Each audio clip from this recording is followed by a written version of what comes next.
May aayusin na naman tayong mini ceiling fan. Buksan muna natin.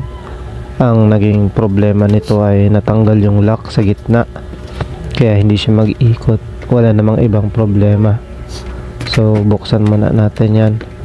Nakakatuwang isipin na nakakatulong tayo sa ibang tao, sa mga kapitbahay natin, dahil marunong tayong mag-ayos ng mga ganito, ceiling fan na maliliit, mga desk fan, mga clip fan.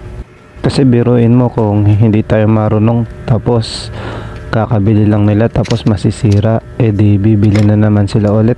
Tapos pag nasira, bibili na naman sila ulit kasi hindi nila alam na pwedeng ayusin. Akala nila disposable lang talaga. So ayan, ipapakita ko sa inyo yung ayan dyan nakakabit yung lock. Kaso nga lang ang problema nito ay medyo manipis na yung pinagkakabitan ng lock, kaya baka ilang months lang ay bumigay na rin ulit yung ikakabit natin. Siya nga palang ilalagay natin dito ay itong alambre. Sa mga video natin, kung napapanood ninyo yung ibang pag-aayos natin ng mga mini ceiling fan at mini desk fan, ay alambre talaga yung nilalagay ko kapag nasisira yung mga lock. Ito kasi yung isa sa madaling paraan at madaling gawin. So yan, nakabit ko na. Matibay naman siya, basta higpitan lang yung pagkakabit. Nakapaikot doon sa pinaglalagyan ng lock.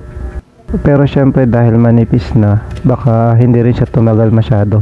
But ang importante doon ay makatulong tayo sa ating kapitbahay at magamit pa nila ito ng ilang months, o baka tumagal pa nga ito hindi lang ilang months.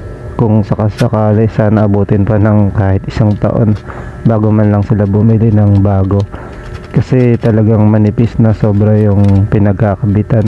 Sa lahat ng ginawa kong ganito, ito na yung pinakamabilis kong ginawa, kasi nakita ko kaagad na lock yung problema niya, kaya madali na lang na ginawan ko ng solusyon.